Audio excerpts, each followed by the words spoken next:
hour. But we begin with the House Democrats on offense, hitting hard against the Trump team's efforts of what they call stonewalling these open obstruction probes, plus the new release of a voicemail that reveals Donald Trump's own lawyer, criminal defense lawyer, trying to get a heads up on whether Michael Flynn had, quote, evidence that would implicate the president. Now, Democrats are pressing ahead on their aggressive plans in all of this as they face what they call the stonewalling, because they're going to hold both Attorney General Barr and former White House counsel Don McGahn in contempt. And that's not all. There's this new report here that they're going to grant other committee chairs the power to go to federal court to enforce any subpoenas. That could be the Mueller report, it could be evidence from Barr, it could be future subpoenas. So it's another way that we're seeing the escalation of this interbranch war, even as there's the larger question over whether the impeachment questions, the impeachment debate is winding up or winding down. Now here's a clip, also new.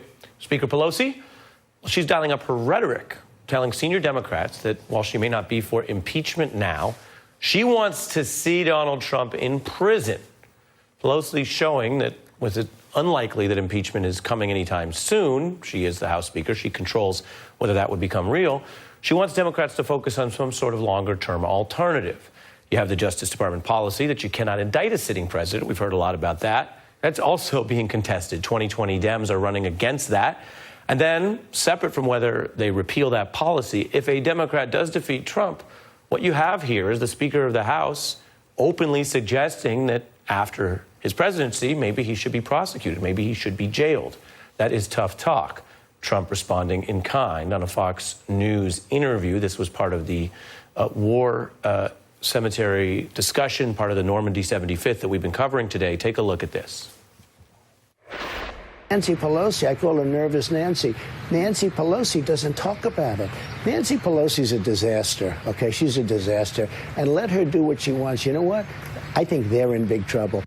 Of course, if the Democrats are in big trouble, that raises the question of why the Trump administration and the White House are stonewalling in the first place. Why not just get this over with and provide the witnesses? Now, in the Mueller report, you have evidence of potential parts of obstruction. And you have, as we reported previously, the discussion of what Trump's lawyer said when dealing with former National Security Advisor Michael Flynn's lawyer. Now, this was in a very stressful, hot time. November 2017, reports were out that Flynn was going to leave his joint defense agreement and make a deal with Mueller. Now, today, for the very first time, that voicemail is out. Now, we knew about this because it's part of Mueller's evidence. Now you can hear it for the very first time. Hey, Rob. This is John again.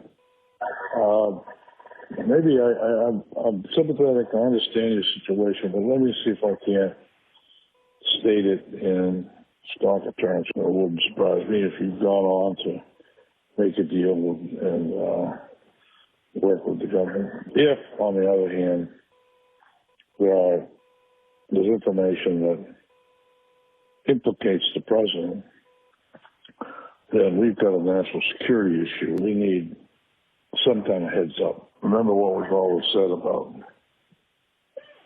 the president and his feeling toward Flynn. Well, that still remains. I'm joined by the Center for American Progress Action Fund's Juanita Tolliver, Daily Beast Margaret Carlson, and TheRoot.com's Jason Johnson. Good evening to all of you. Margaret, you've been covering a lot of these different characters over the years. Rarely do you get that kind of a private recording. What do you read from it? What do you hear in the atmosphere? As I mentioned, we knew the outlines from the report. We did, but hearing it like that, it's chilling. It sounds like something that could be in The Sopranos, where you say, you know, you were our friend, but you might not be our friend anymore, and it would create a national security issue. You know, all of the times that the White House has tried to dangle favors, pardons, anything to keep people silent is a disgrace. And now they're doing it by ignoring subpoenas and forcing Democrats in this case. And I don't think they need to do it through impeachment.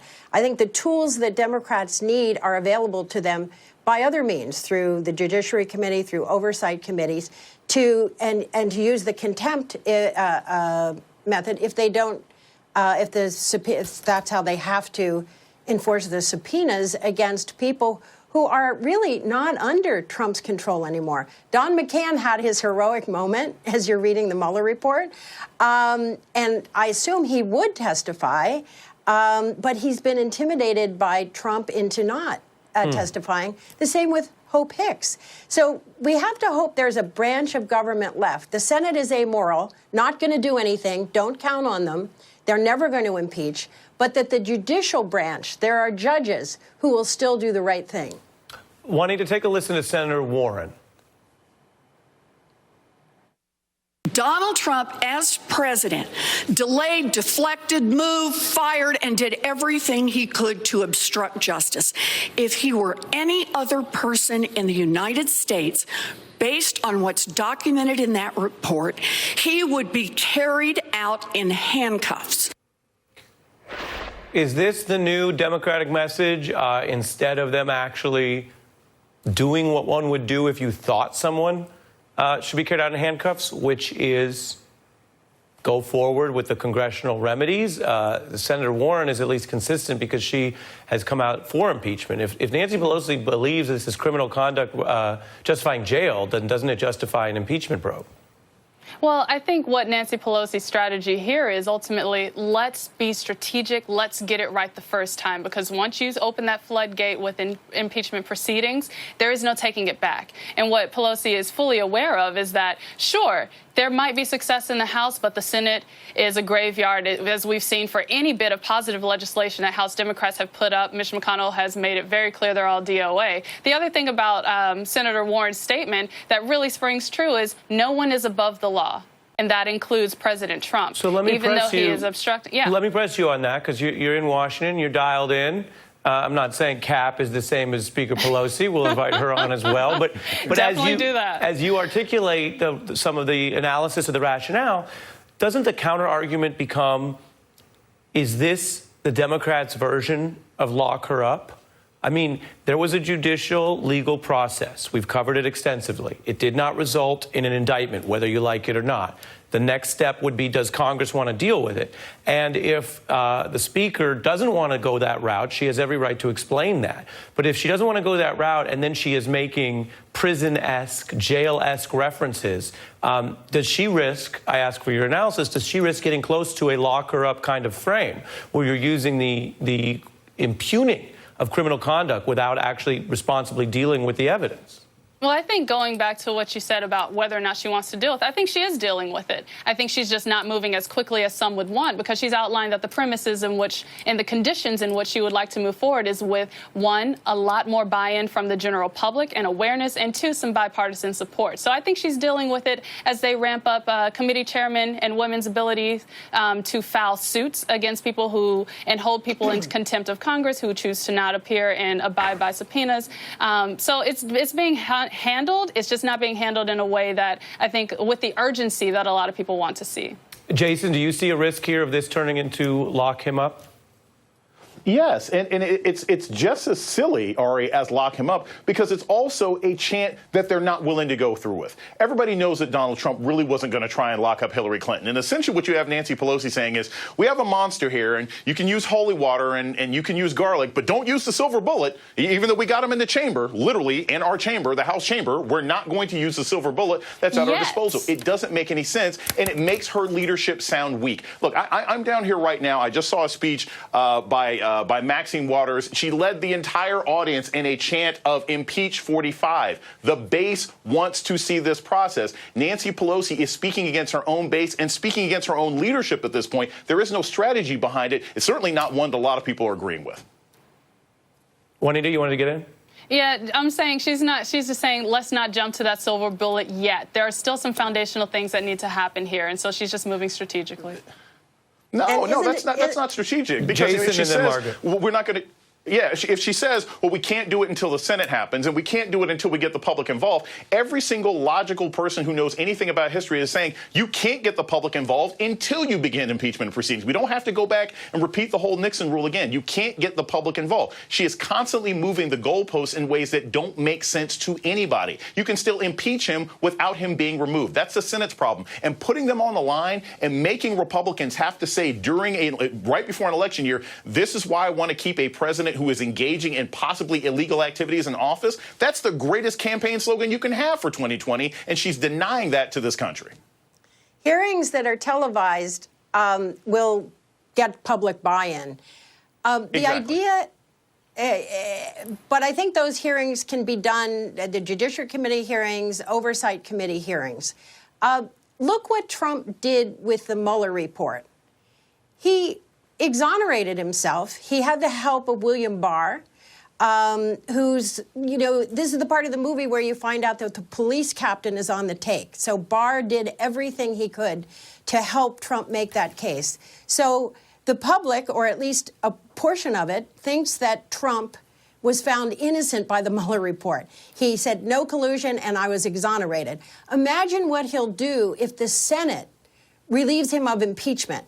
If it doesn't convict him of impeachment, what he will do with that. He will have been a martyr and he will declare himself innocent.